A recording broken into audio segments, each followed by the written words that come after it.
I've made bad decisions in my life. I just never got caught. The only difference between you and I is the color of our uniform.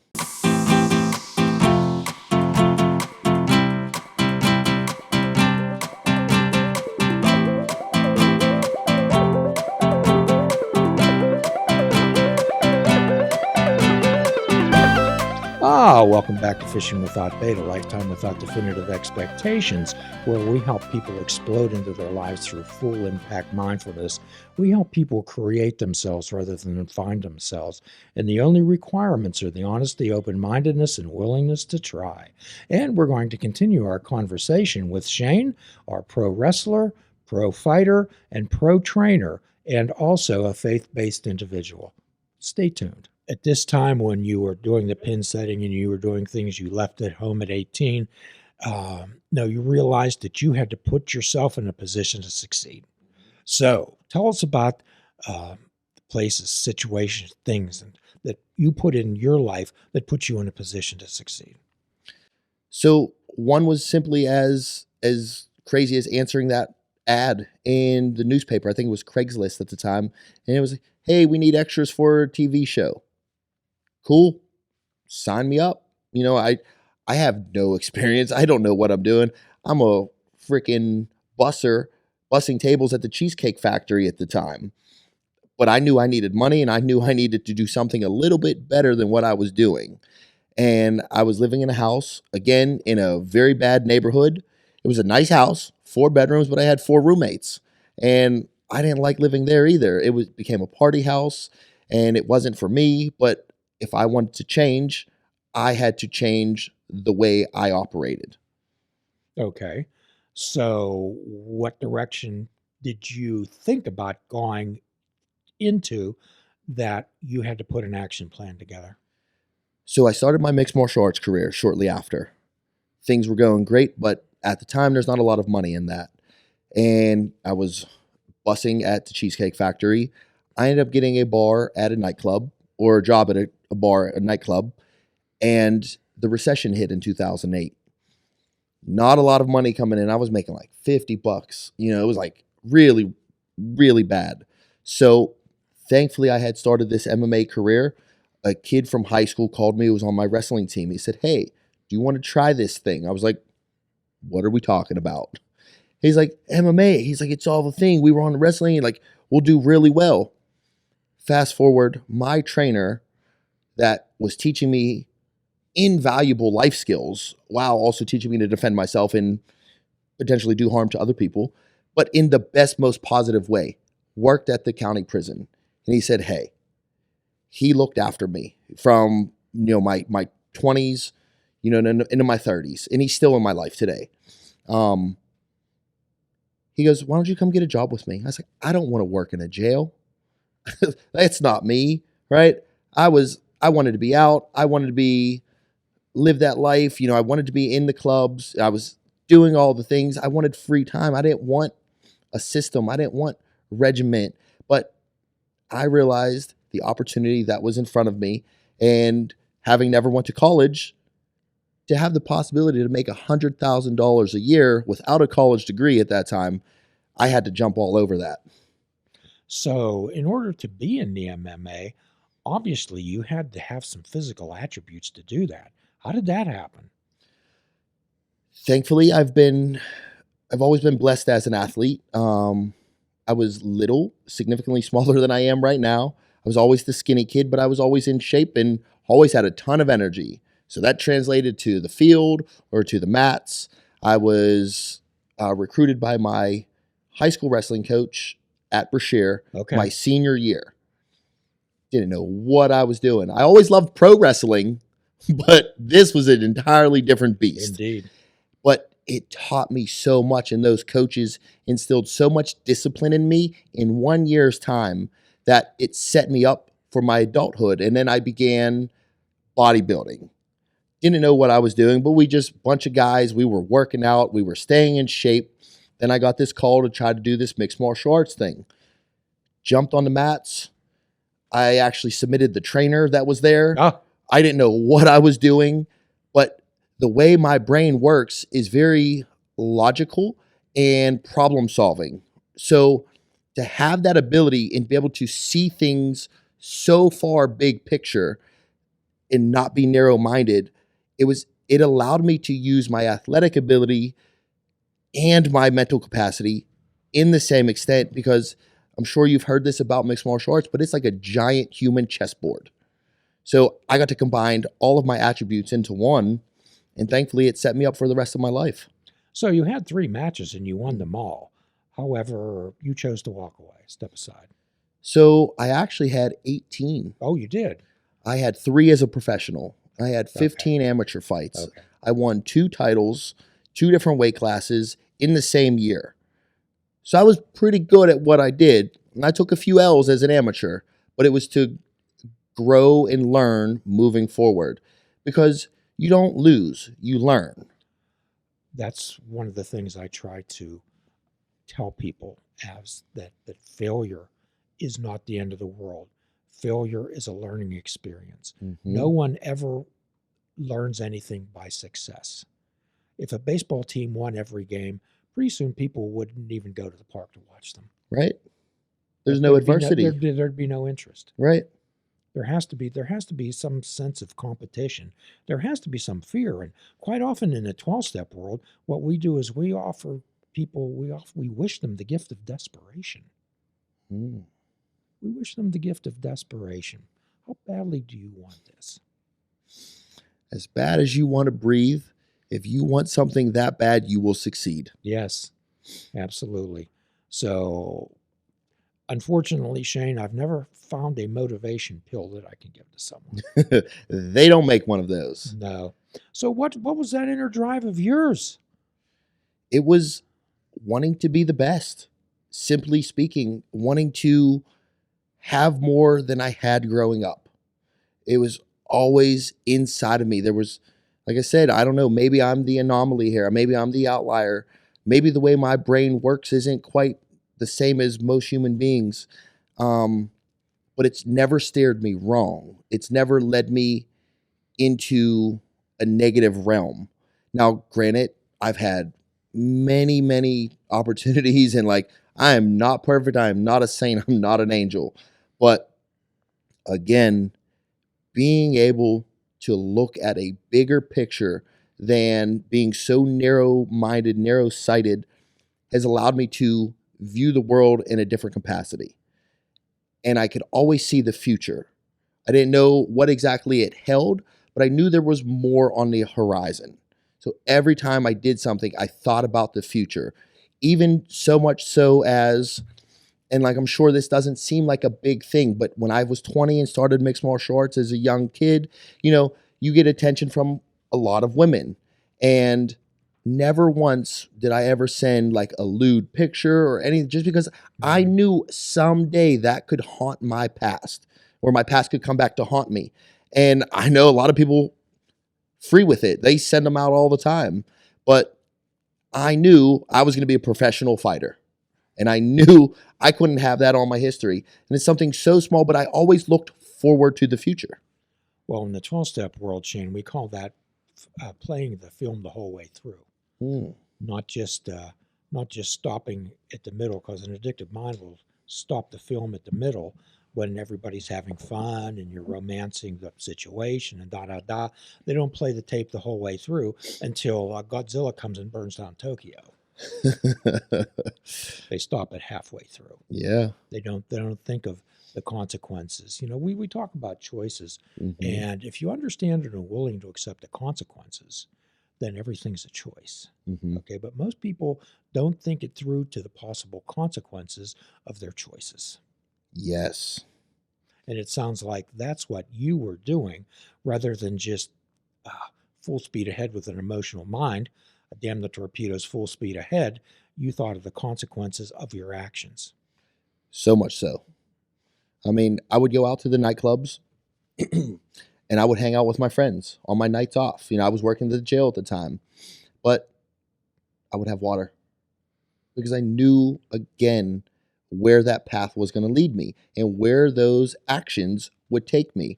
Because you always have equal or opposite, reaction to whatever you do. And those consequences, those are way more painful having to live with it because you made that choice.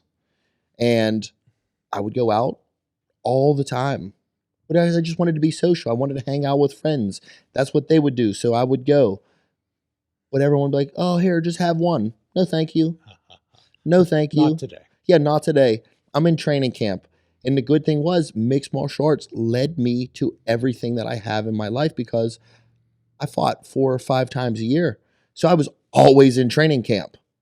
And I never wanted to jeopardize that. And I looked at that as my meal ticket moving forward.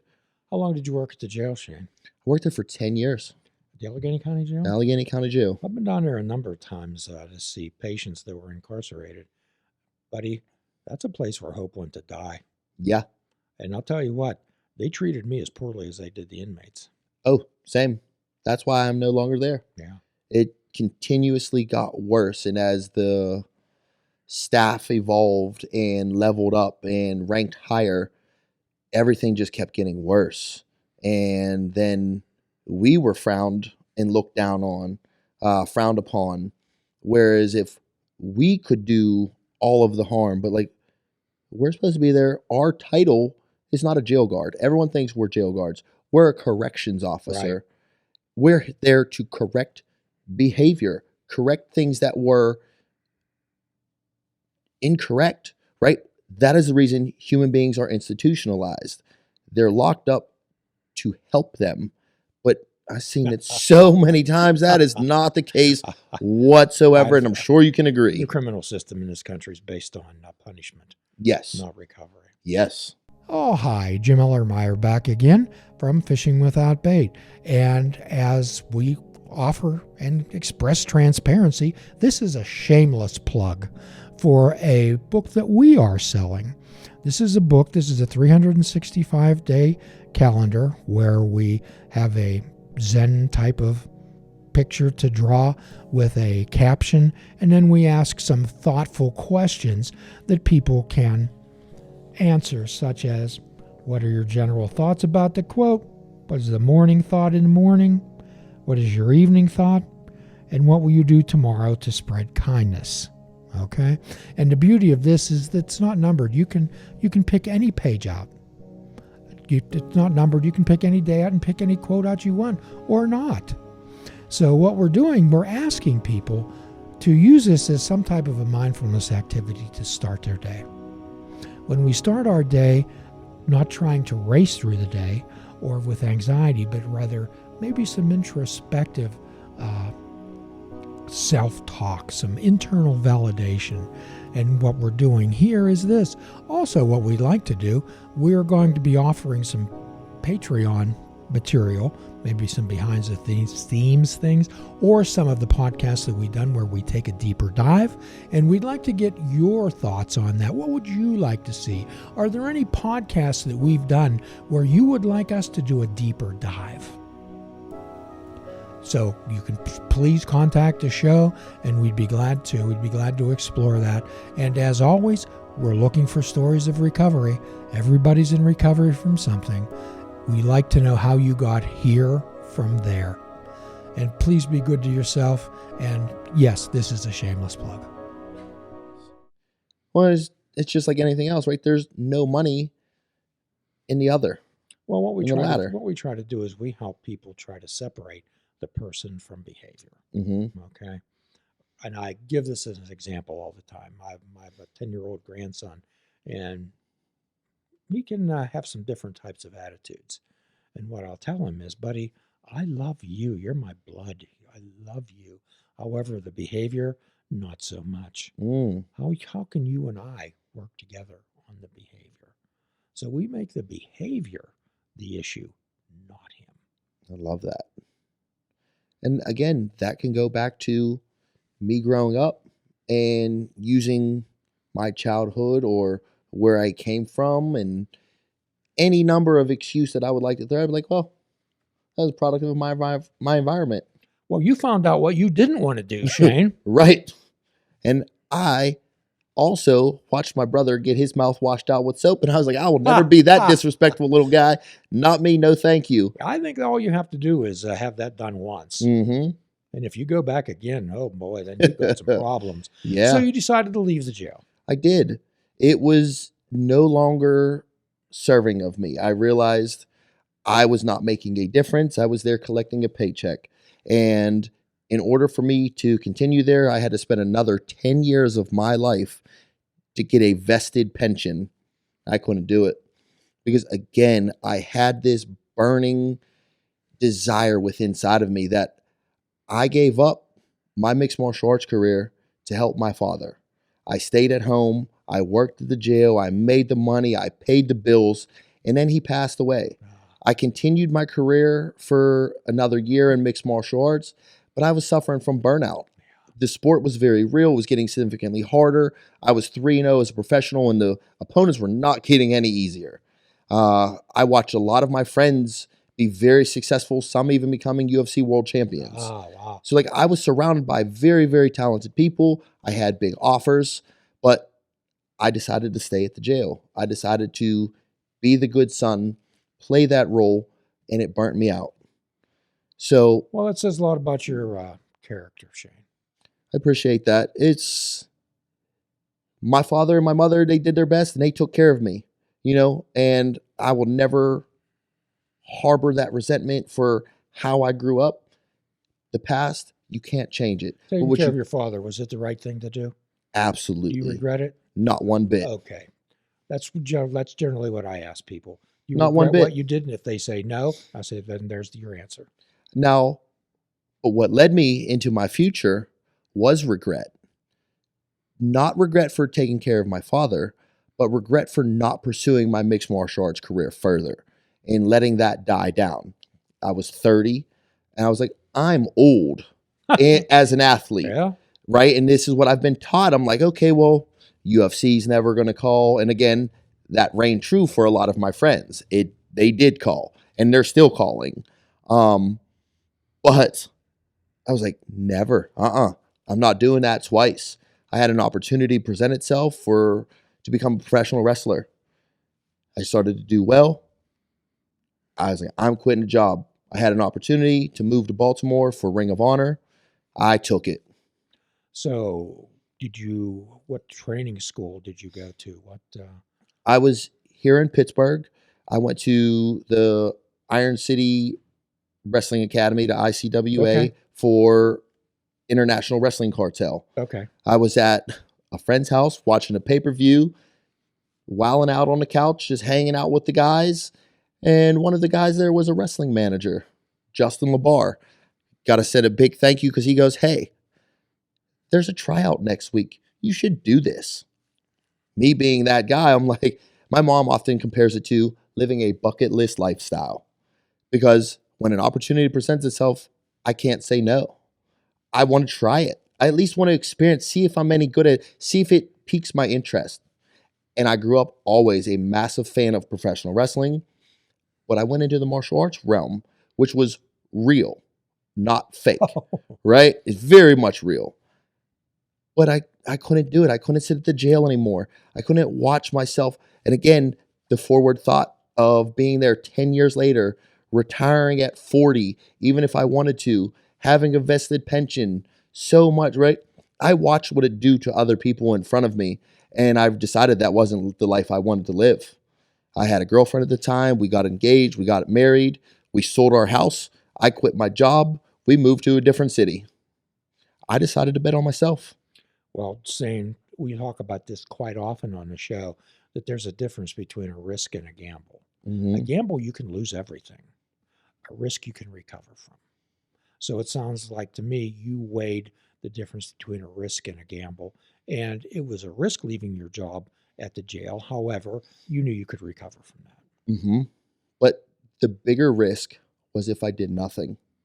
And if I sat there and watched people incarcerated rot in front of me for another decade or 2 or 3, right? Because the overtime was really good. I got paid well, but I could not do that job anymore. And I'm so thankful that I got out when I did because so many of my friends were either fired or they were let go, terminated wrongly, anything because of the new regime that came in.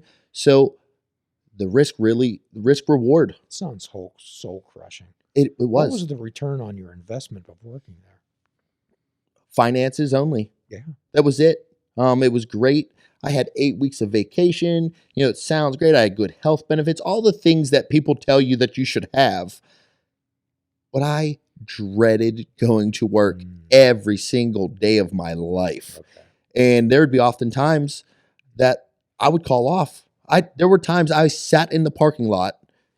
I would get dressed. I would wake my ass up in the morning, get dressed, drive to work, and sit in the parking lot and be like, I can't do this today. Sorry, I'm taking a sick day. And I would go home. It was so mentally debilitating to sit there because while I got to leave, at the time, I was locked up. I wasn't allowed outside. I had no access to the outside world, right? Nothing.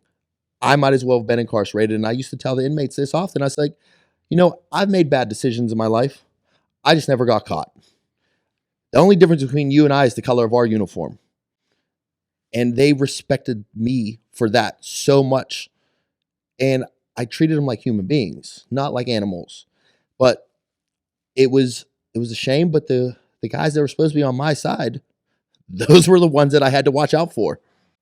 We'll be back with our friend Shane in a continuing conversation on the next podcast, and we hope you tune in next Tuesday. And until then, we offer this free prescription that you can fill most anywhere. Fruits, nuts, and vegetables. Unplug your television and take up fishing. And for a truly mindful experience, we suggest that you fish without bait. Do a kindness for another and do a kindness for yourself. Forgive another and forgive yourself. Till all are free, none are free. We're all God's children. Stop the violence in the world. Stop the killing. Be good to yourself. Namaste. Please check out our website at fishingwithoutbait.com, where you can listen to the show, comment on our discussions, and find out where you can subscribe to our podcast. If you're interested in flying the colors of Fishing Without Bait, click the shop icon on our website.